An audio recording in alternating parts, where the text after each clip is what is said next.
En el nombre del Padre, del Hijo y del Espíritu Santo. Amén. Cristo resucitó. Verdaderamente resucitó. Le damos gracias al Señor, quien por su muerte y resurrección nos dio la vida eterna y nos dio la posibilidad de estar en el reino del Padre. Hoy el Señor derrama su luz en nuestros corazones, nos traslada de la tiniebla a la luz, de la vida tibia a la vida fervorosa, y nos da mucha alegría porque Cristo resucitó. Hoy, hermanos, vamos a terminar con nuestra última charla sobre la resurrección de nuestro Señor Jesucristo. Si nosotros leemos todos los textos del Nuevo Testamento, por supuesto, y especialmente de Hechos de los Apóstoles, San Pablo, San Pedro, todos hablan de la resurrección de Cristo, porque nosotros sabemos que el fundamento de nuestra fe es la resurrección de Cristo. San Pablo escribe a los Corintios, la primera carta a los Corintios, los que tienen los evangelios, en el capítulo 15, desde 12 en adelante. Dice: si se anuncia que Cristo resucitó de entre los muertos, ¿cómo algunos de ustedes afirman que los muertos no resucitan? Si no hay resurrección, Cristo no resucitó. Y si Cristo no resucitó, en vana nuestra predicación y en vana también la fe de ustedes. Incluso seríamos falsos testigos de Dios, porque atestiguamos que Él le resucitó a su Hijo Jesucristo, lo que es imposible si los muertos no resucitan.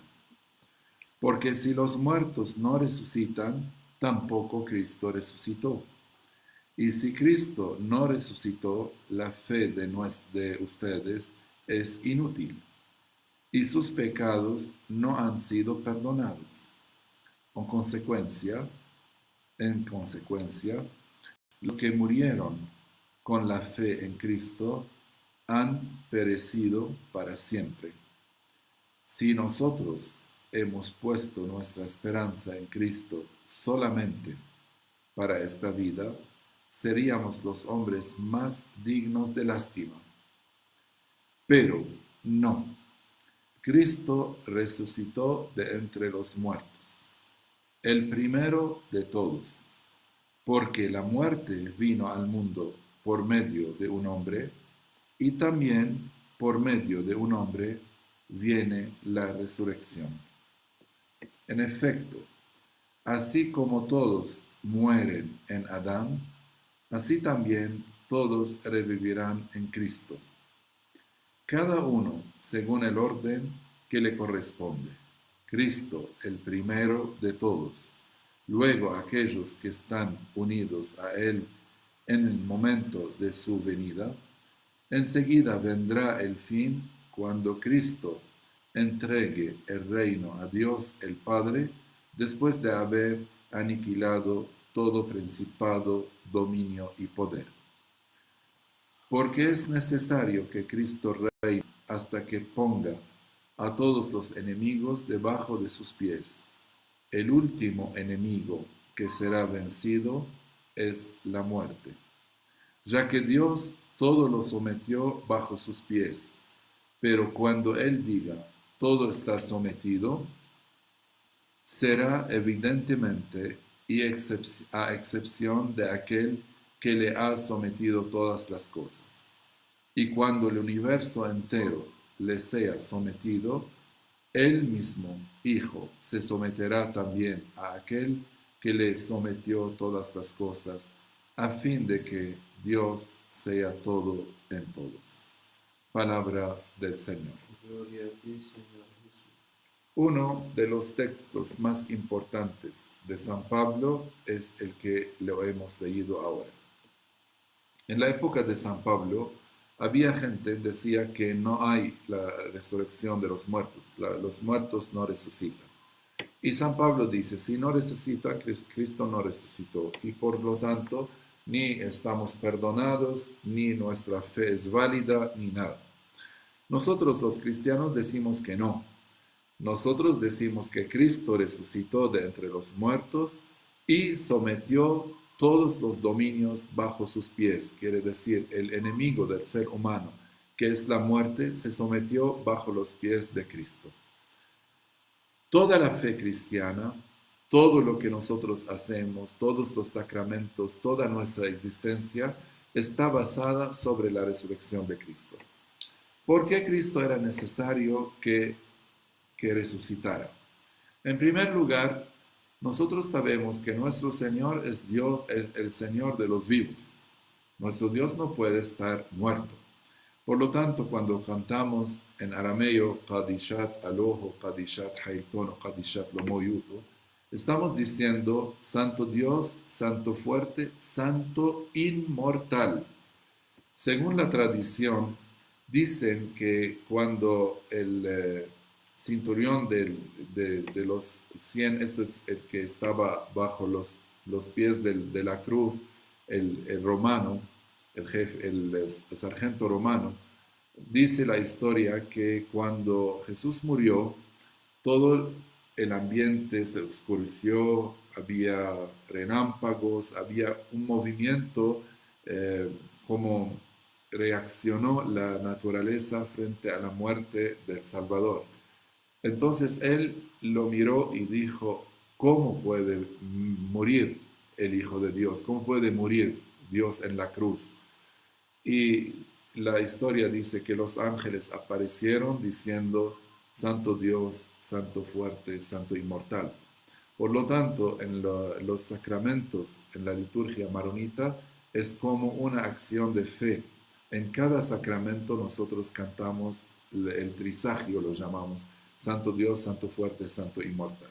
Y más, cuando un sacerdote se va a hacer sacerdote, van a ordenarlo, el obispo le dice, proclama tu fe. Antes de empezar, creo en Dios Todopoderoso, empieza Santo Dios, Santo fuerte, Santo inmortal. Es tan fuerte esta proclamación del trisagio para decir que nuestro Dios no puede no puede ser mortal, porque Dios es inmortal.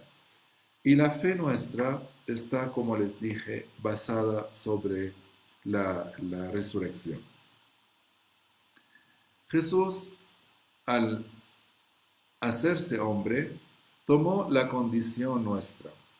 La condición nuestra dice, cada nacido de una mujer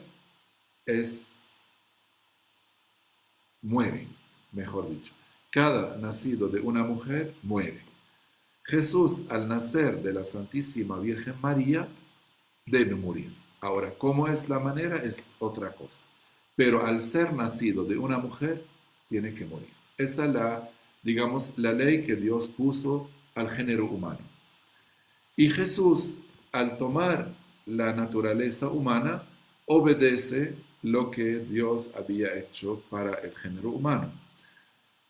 En el caso de nuestro Señor, tras padecer y morir, el cuerpo de Cristo fue sepultado en un sepulcro nuevo que era para José de Arimatea. No lejos del Gólgota, donde Jesús murió, es un paso donde está el sepulcro. Nosotros sabemos cuando hablamos de muerte, quiere decir hablamos de la separación entre el cuerpo y el alma. Pero en el caso de Jesús, ¿qué pasó? Acá hay un acto de fe, porque como dije el otro día, repito, que Jesús, nosotros creemos en 3 misterios. Uno de ellos es la redención. La redención quiere decir cómo Dios muere y resucita en la persona de Cristo. Bien, Jesús de Nazaret muere y su muerte hace que su alma humana se separa de su cuerpo material. Pero la unión en la divinidad de Él no se separa nunca, jamás, porque es una unidad, no son 2. En cambio nosotros somos cuerpo, alma y espíritu. Y nosotros sabemos que Jesús, durante el tiempo que Jesús permaneció en el sepulcro, tanto él, su alma, como su cuerpo, separados entre sí por causa de su muerte, continuaron unidos en su persona divina. Quiere decir, esta muerte no toca la parte divina, sino la parte humana. Sé que estoy hablando un poco algo difícil, pero no hay que olvidar que estamos frente al misterio de Dios. Nosotros, vuelvo a decir, podemos saborear el misterio, no podemos abarcar el misterio. El cuerpo muerto de Jesús no sufrió la corrupción, quiere decir, no se disolvió, quedó intacto. Y nosotros hoy, el sábado santo, decimos que todos los que habían muerto en Jesús, en el Señor, antiguamente, que antes decían estaban en el lugar de las tinieblas, o el lugar de los difuntos, o el lugar de los que están durmiendo hasta la resurrección, o también cuando Jesús dio aquel ejemplo a Lázaro y el rico, le decía que estaban en el seno de Abraham. En el seno de Abraham quiere decir en un lugar que descansan, pero no todavía están gozando en la visión beatífica. ¿Qué quiere decir visión beatífica? Quiere decir que yo veo a Dios tal cual es, lo conozco como Él me conoce, como lo dice San Juan en sus cartas y en sus cartas. Entonces, es importante saber que Jesús, como un día, como el sábado santo, bajó donde están los muertos, esperando, y por eso nosotros decimos que se inundaron de luz, quiere decir, Él, que es la luz que vino al mundo, alcanzó a estos que estaban en el lugar de los muertos y les dio esta salvación. Por eso en el icono bizantino presentan que Jesús rompió las puertas de hierro, quiere decir la muerte, lo que era obstáculo para la salvación, y pisó sobre estas puertas y agarró en una mano a Adán, quiere decir todos los hombres, y otra mano Eva, quiere decir todas las mujeres, y los levantó para estar en compañía de él. Cristo, con el descenso al lugar de los muertos, mostró su dominio sobre el demonio, sobre la muerte y sobre el pecado, liberando todas las almas santas que estaban reunidas y las llevó con él a la gloria celestial. Por lo tanto, cuando leemos, por ejemplo, el Evangelio según San Mateo, cuando Jesús resucitó,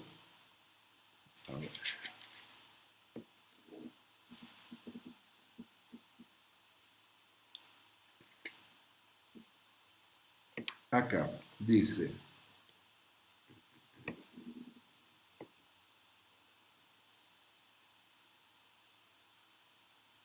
pasado el sábado, al amanecer del primer día, que es el domingo, primer día de la semana, María Magdalena y la otra María fueron a visitar el sepulcro. De pronto se produjo un gran temblor de tierra, el ángel del Señor bajó del cielo, hizo rodar la piedra del sepulcro y se sentó sobre ella. Su aspecto era como el de un relámpago y sus vestiduras eran blancas como la nieve. Al verlo, los guardias temblaron de espanto y quedaron como muertos. El ángel dijo a las mujeres, no teman, yo sé que ustedes están buscando a Jesús el crucificado. No está aquí, porque ha resucitado como lo había dicho. Vengan a ver el lugar donde estaba y vayan enseguida a decir a sus discípulos, ha resucitado de entre los muertos y irá antes que ustedes a Galilea, allí lo verán. Esto es lo que tenía que decirles. Las mujeres atemorizadas, pero llenas de alegría, se alejaron rápidamente del sepulcro y corrieron a dar la noticia a los discípulos. Entonces, hay una prueba que Jesús resucitó, es el sepulcro vacío. Otra prueba, no solo vacío, las sábanas que envolvían a Cristo, estaban tirados por un lado, pero el velo que tapaba su cabeza estaba doblado y puesto aparte. Y acá, entre comillas, lo que ustedes ven que yo pongo en mi cabeza, no el negro, el blanco, lo pongo acá y lo tiro antes de poner la capa. Se dice, según la tradición, que San Pedro en las fiestas grandes ponía este mantel o este velo que le pusieron a Jesús en el sepulcro, lo ponía como bendición. Y desde este velo nosotros tomamos este ámito, se llama en español, ámito. Entonces se pone refiriendo este velo que fue puesto en la cabeza de Cristo. El sentido general de la glorificación del Señor. Ustedes saben que la glorificación de Jesús consiste en dos hechos. Primero, la resurrección y segundo, la exaltación a los cielos. ¿Por qué la exaltación a los cielos? Porque todo lo que Jesús ha hecho para que la naturaleza humana tenga la oportunidad de vivir vida eterna. Entonces, el que vino en el seno materno de María, tomando nuestra naturaleza, el día de la resurrección y de la exaltación al cielo, llevó mi naturaleza a ser partícipe en la misma Trinidad. Por lo tanto, en la dignidad humana que tienes tú y yo tengo, nadie la puede equivaler, se dice, no tiene ningún valor, esa es la palabra, no tiene ningún valor humano, equivalente, no tiene ningún equivalente humano, porque nuestra dignidad divina viene de que mi naturaleza y la tuya fue llevada con Cristo Jesús a lo más íntimo de la Santísima Trinidad. La glorificación de Jesús está en relación con su muerte en la cruz. Acuérdense, San Pablo dijo, quien no se hizo equivalente al Padre, sino se anonadó a sí mismo, tomando la imagen de un siervo y obedeció hasta la muerte en cruz. Dios le dio la gloria para que toda lengua proclame que Jesús es el Hijo de Dios y toda rodilla se dobla delante de él en el cielo, en la tierra y bajo la tierra. Como por la pasión y muerte de Jesús, Dios eliminó el pecado y reconcilió consigo el mundo, lo que hemos festejado hoy. Nosotros hoy festejamos el resultado de la resurrección, pero como mañana tenemos otro rito, se llama rito de la paz, entonces hoy adelantamos y hacemos el rito de la reconciliación. Lo que Dios inauguró la vida del mundo futuro y la puso a disposición de nosotros. Quiere decir, si el que llegó a la luna, la primera persona, cada uno de nosotros, si nos dan los elementos que los llevaron a la luna, nos pueden llevar. Como por ejemplo, cuando viajó la primera persona en un avión común y corriente.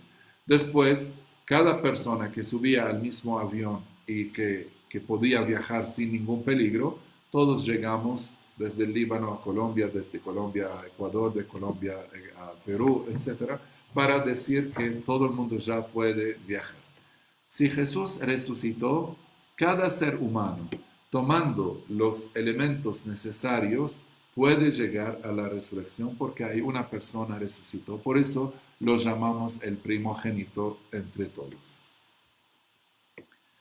También los beneficios de la salvación no derivan solo de la cruz, sino también de la resurrección. Nosotros no tenemos solo la última palabra, como les dije siempre y lo repito miles de veces, no es la última palabra al Viernes Santo. La última palabra es a la resurrección, el día de la Pascua, el día de la resurrección del Señor.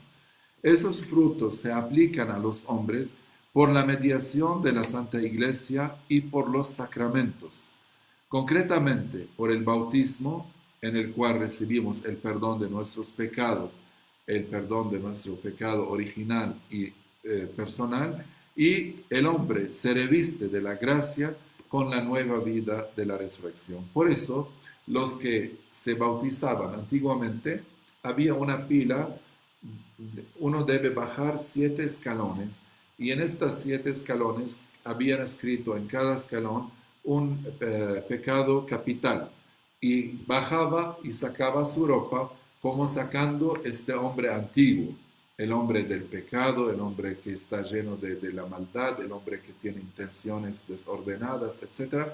Los saca, llegaba a la pila bautismal, le bautizaba el sacerdote y iba subiendo 7 otros escalones con los dones del Espíritu Santo, quiere decir la vida nueva en el Espíritu, la vida de Dios. La resurrección de Jesucristo al tercer día. Ahora tenemos un dilema, se dice, entre la teología oriental y la teología occidental. Los occidentales siguen el Evangelio que al tercer día Jesús resucitó de entre los muertos, como apareció en los Evangelios, y es correcto, por supuesto. En la teología oriental tenemos ¿cómo se llama? La convicción que Cristo, en cuanto moría, en cuanto resucitaba. No llegó un momento que estaba muerto y dejado así. Es como el trigo cuando se siembra. En cuanto está muriendo, está creciendo ¿cómo se llama? El germen, ¿no? Está creciendo.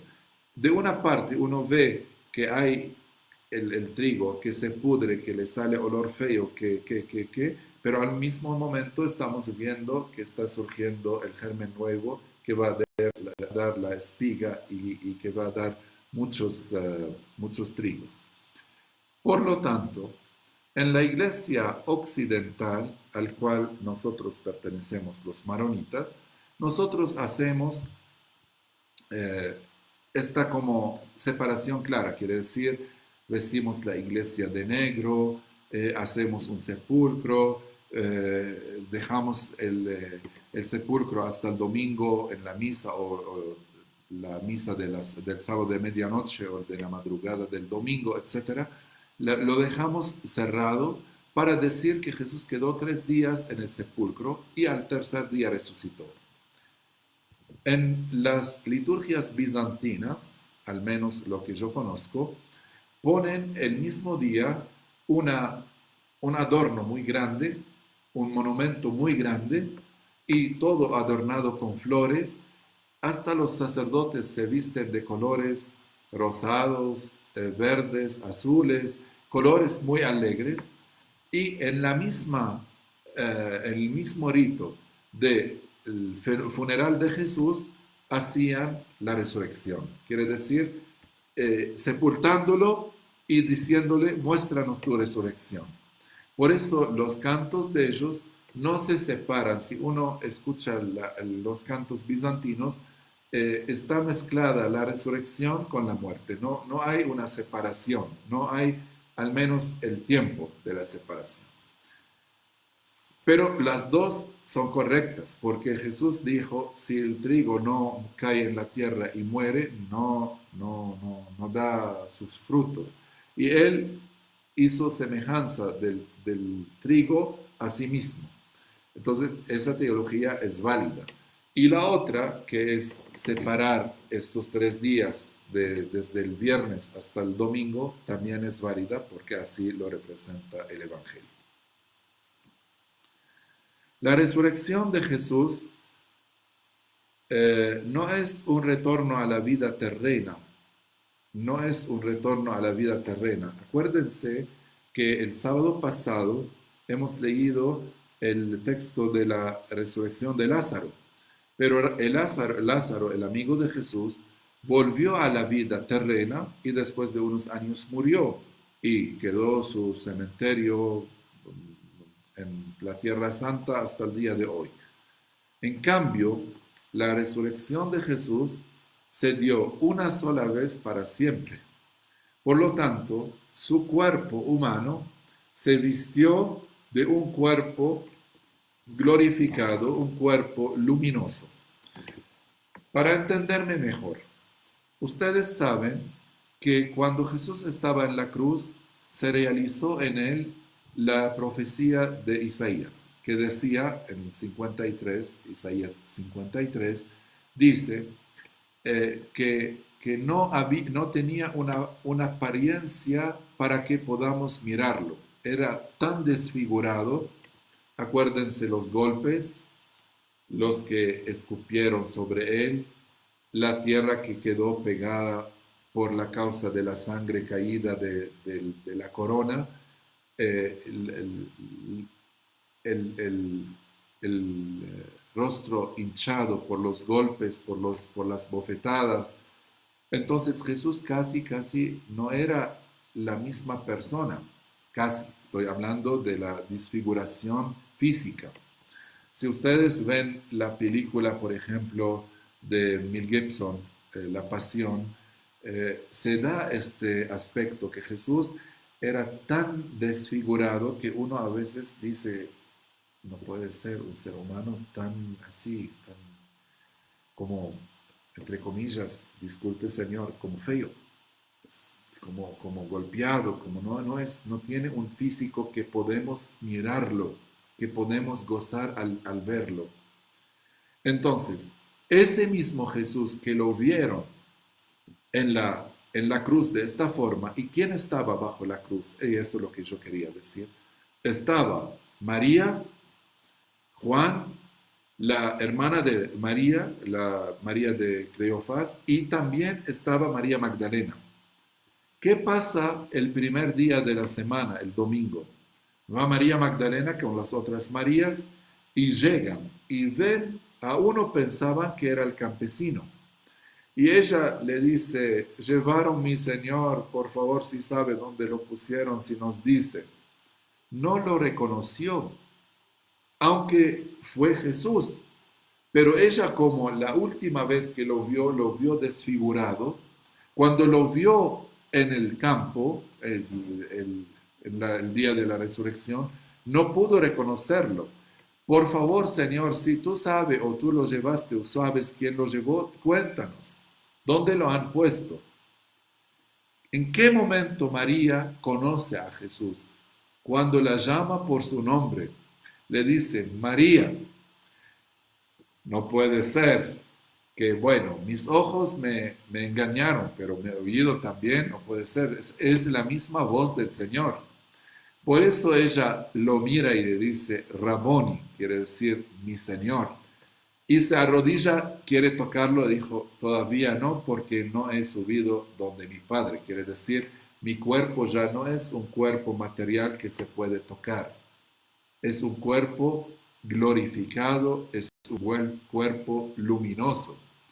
Y este hecho nos enseña que cada uno de nosotros, cuando morimos, conservamos lo que somos y perfeccionamos lo que tenemos desfigurado.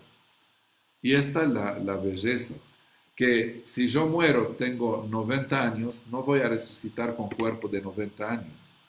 Nunca la Virgen María, que según la tradición dice que vivió 72 años, nunca apareció como 72 años, siempre aparece una joven linda.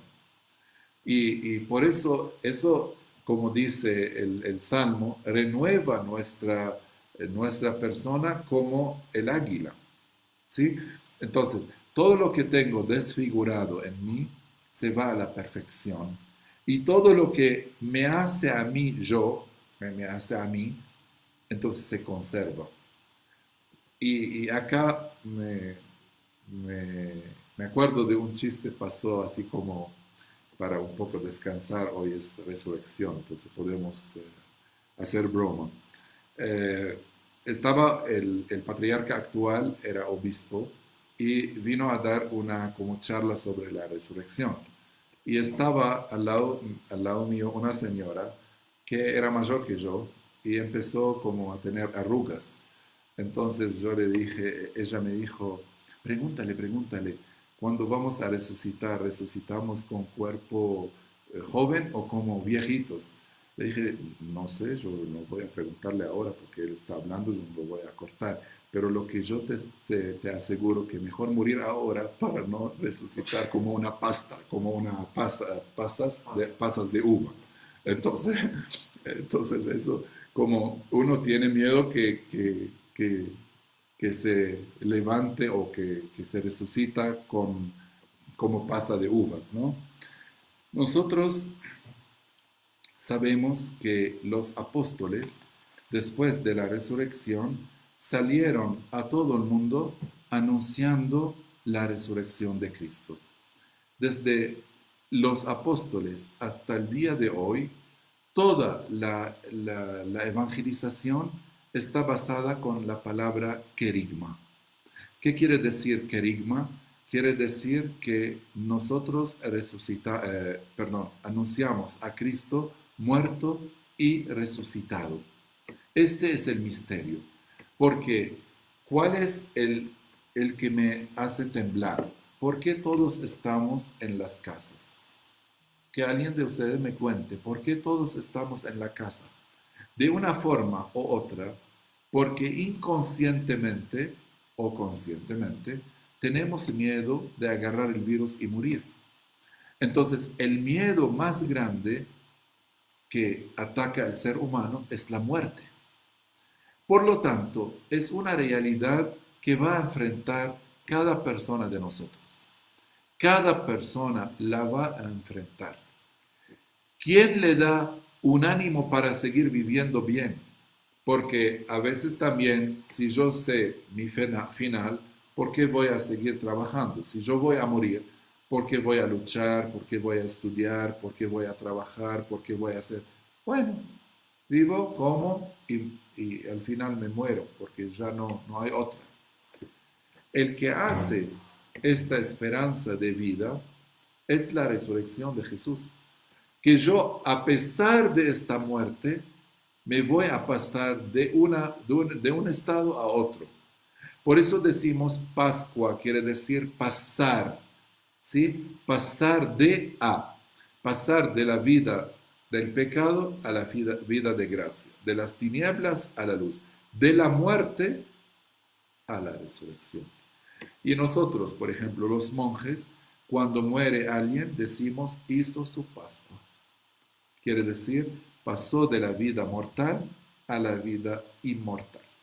Eso es lo más bello.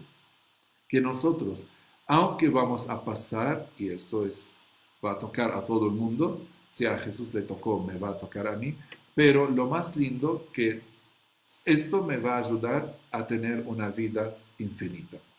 Cuando vienen a bautizar un niño, yo digo a los papás, el niño los agradece primero por buscarlo, segundo por traerlo a la iglesia a darle la gracia de la fe, y tercero, y lo más importante, que ustedes por este acto le están dando la posibilidad de una vida eterna. Quiere decir, si este niño tiene una fecha, día, mes, año de nacer, ojalá que viva 100 años, después va a pasar, pero no va a morir en el sentido terminar, no termina.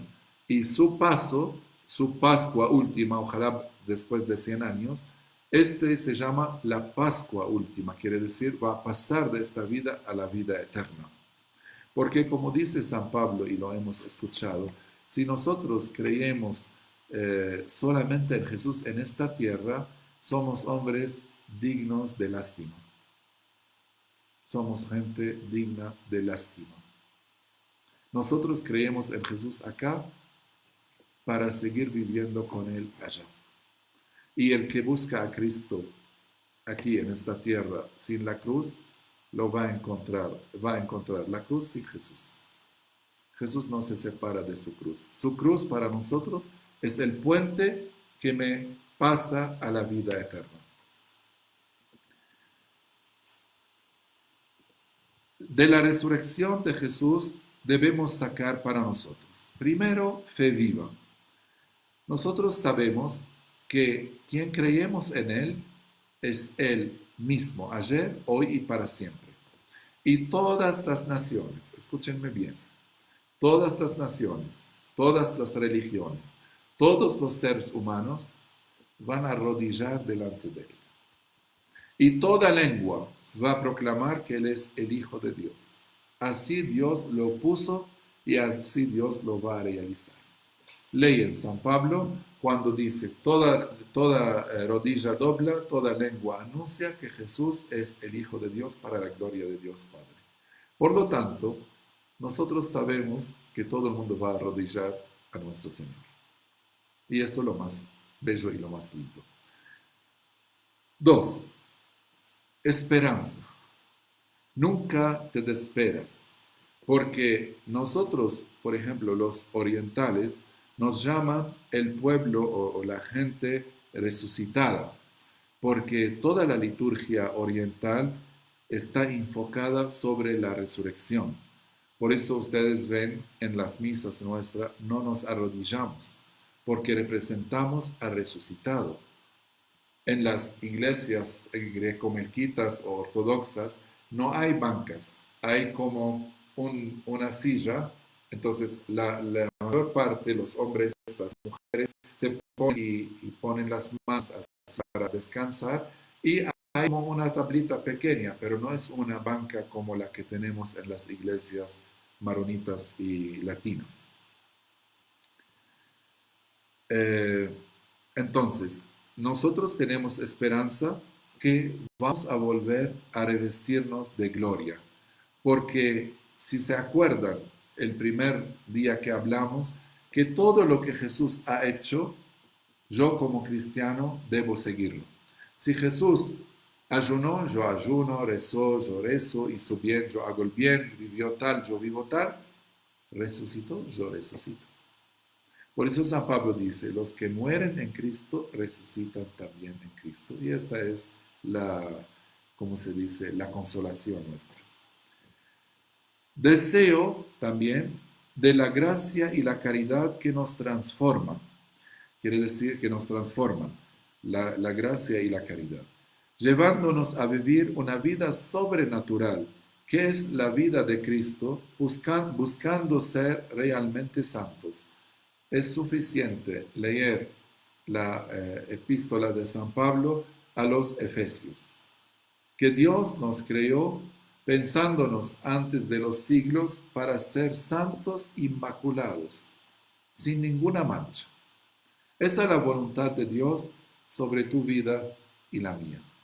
Porque Jesús, cuando dijo, sean perfectos como mi Padre es perfecto, nos mostró el deseo de su corazón. No, Padre, la santidad es para los religiosos, para los monjes, para las monjas, para los sacerdotes, obispos, el Papa, el Patriarca. Bien.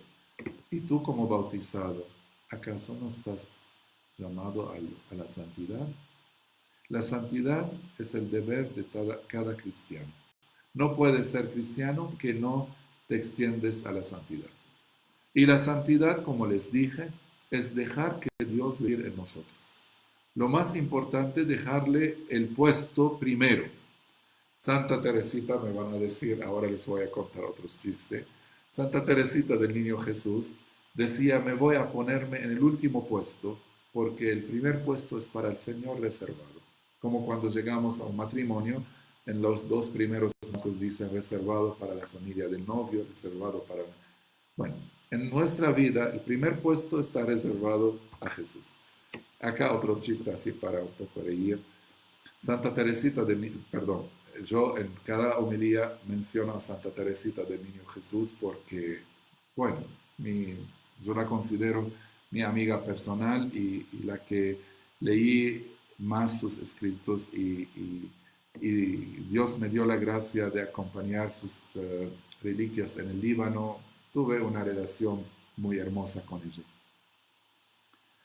Entonces siempre menciono a Santa Teresita. Por eso los jóvenes empiezan bueno, ahora va a mencionar. No puede hacer una homilía o una charla sin mencionar a Santa Teresita. Me hace recordar aquel sacerdote que amaba mucho a San José.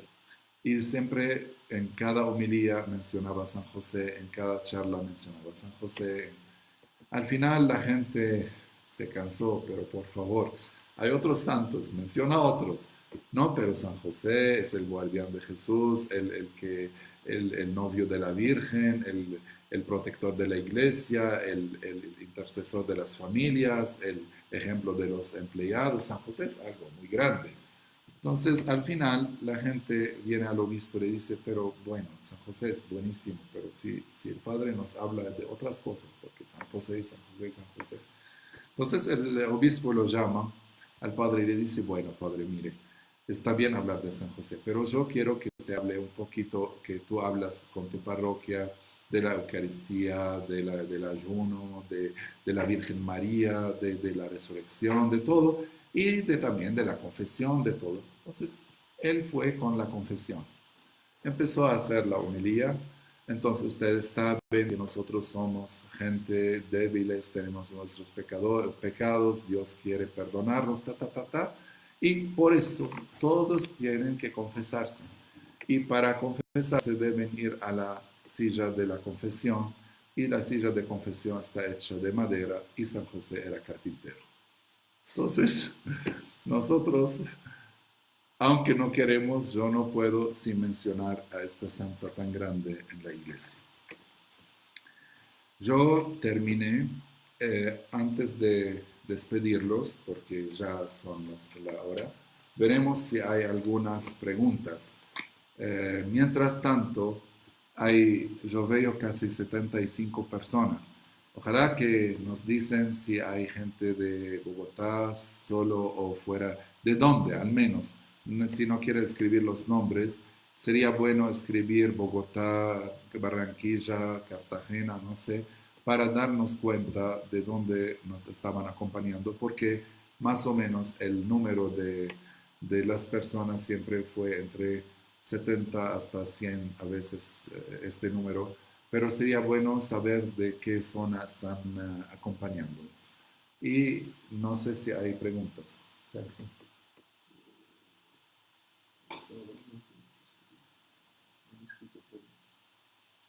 Bueno, anímense si tienen preguntas para hacer, no tarden mucho, escríbenlo por favor.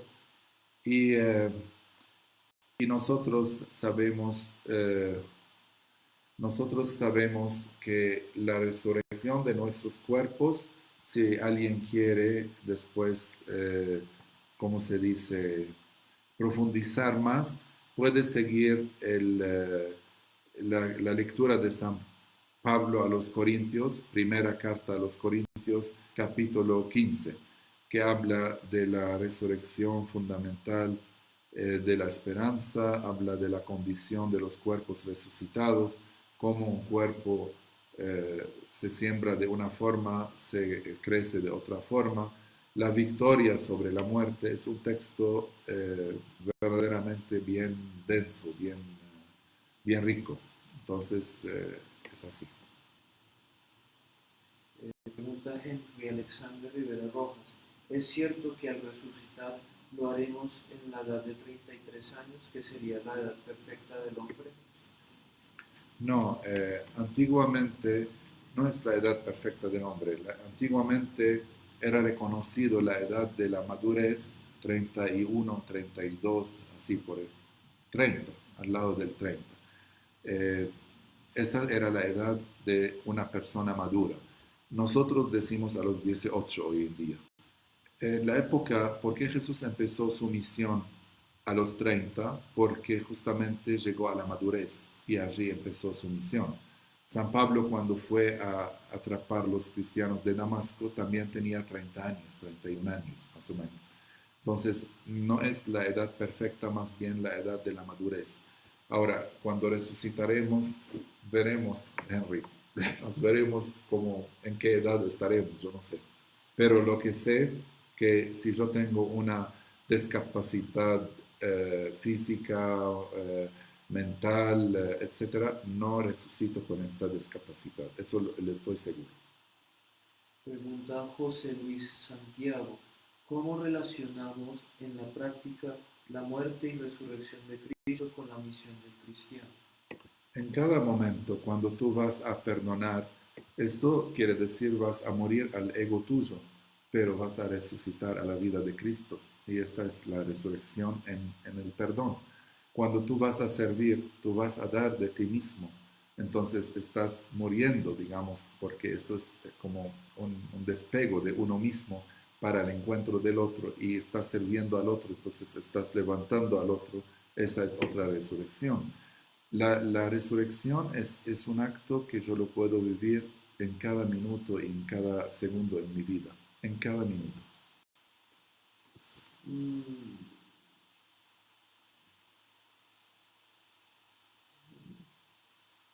es que sí, me estaba escribiendo los países. Bueno, siguen escribiendo, está lindo. Si después hoy por la noche, esperando la madrugada de la resurrección, nos pueden escribir sus comentarios en el email. Pongan mi email, por favor. En el email, si hay sugerencias, si quieren, no quiero que me echen incienso, pero quiero que seamos realistas. Si hay que corregir, yo estoy dispuesto, si hay que mejorar, si está bien así, si ustedes desean otra cosa, eh, sacan lo nuevo y lo antiguo de su corazón y yo rezo para que el Señor me ayude a ver qué podemos hacer para estar siempre en contacto y creciendo juntos en la fe. Eso es lo más importante, crecer en la fe. Katia Leal pregunta, ¿puede hablar sobre el cuerpo de luz de San Charbel? ¿Por qué su cuerpo sigue intacto? San Charbel no puedo hablar de su cuerpo de luz, puedo hablar de su cuerpo intacto.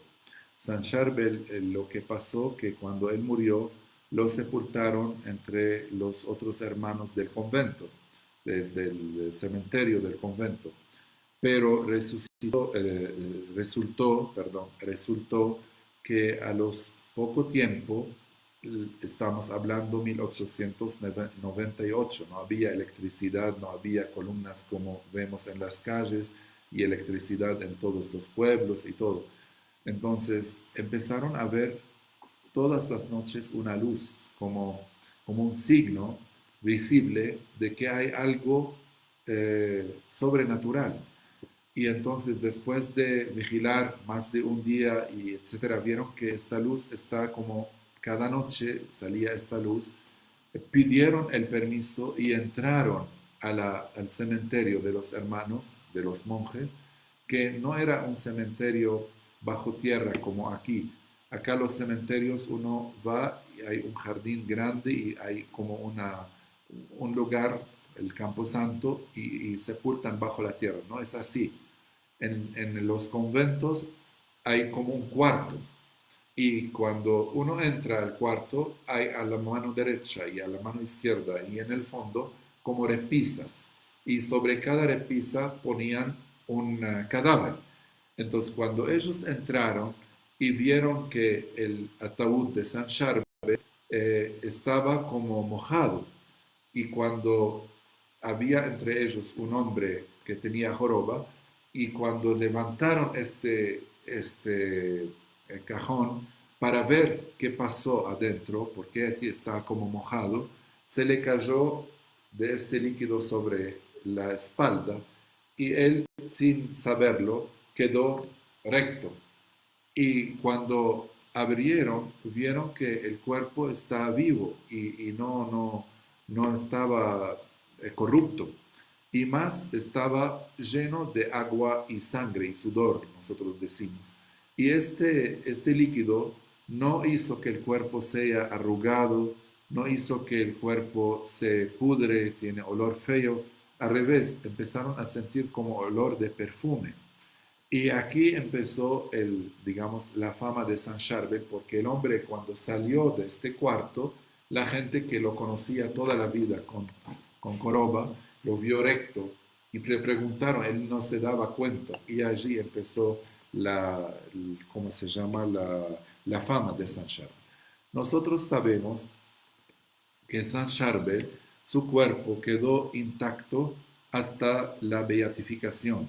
En la beatificación, cuando lo sacaron para examinarlo, como había tanto húmedo, era como mojado siempre, entonces le pusieron, según lo que se dice, yo nunca lo vi, le pusieron cal y lo dejaron en el sol. Entonces se quemó, quedó como negro y quemado como por el cal y el sol.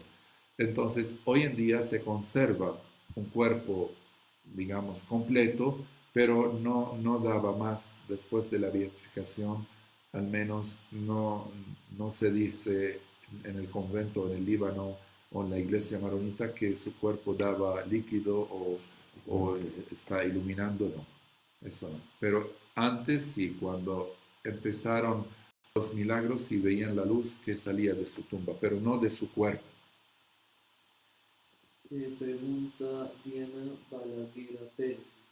¿Cómo se juzgará las almas de las personas que vivieron antes de Cristo y no pudieron conocerlo, o que hicieron parte de culturas donde no había un solo Dios, como los pueblos indígenas en América?